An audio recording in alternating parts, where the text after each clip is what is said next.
Increasing function. Increasing function क्या होता है? एक function fx is said to be increasing on an interval I if for any two number x और y अगर दे रखे हैं इंटरवल के ऊपर, अगर x लेस देन y है तो फंक्शन भी fx less than equal to fy, ऐसे उल्टा भी हो सकता है कि x ग्रेटर देन y तो fx greater than equal to fy हो जाए, तो फंक्शन क्या बन जाता है? इंक्रीजिंग बन जाता है।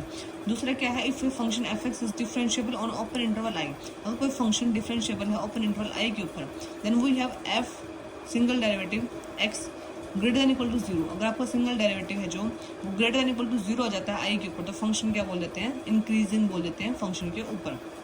ऐसे अगर उल्टा ले लोगे तो एफ डैश एक्स अगर less than equal to zero बन जाएगा तो डिक्रीजिंग फंक्शन बन जाएगा वो। If f dash x less than equal to zero in I the function is said to be decreasing function on I, है ना, same line में।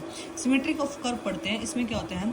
If all the power of y in equation is even, अगर y की power पूरी equation में even आ रही है तो सिमेट्रिक अबाउट एक्स एक्सिस। उल्टा करना है, अगर y की पावर इवन है तो x एक्सिस की सिमेट्रिक हो जाएगा, जैसे कि y इक्वल टू x हो गया।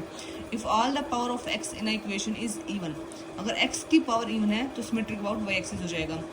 पुटिंग, अगर x को माइनस x पुट करके देखो और y को माइनस y पुट करके देखो और इक्वेशन में कोई चेंज नहीं आ रहा है, रिमेन सेम है, तो सिमेट्रिक क्या हो जाएगा? अपोजिट क्वाड्रेंट के अंदर वो सिमेट्रिक बन जाएंगे। सिमेट्रिक है ना, अपोजिट क्वाड्रेंट, ठीक है। और अगर इंटरचेंज कर दो x और y को, y की जगह x कर दो, x की जगह पे y कर दो, तो इक्वेशन फिर भी सेम रहे, तो सिमेट्रिक क्या हो जाएंगे? About the line x equal to y, x equal to y line के अबाउट क्या हो जाएगा? वो सिमेट्रिक हो जाएगा। Thank you.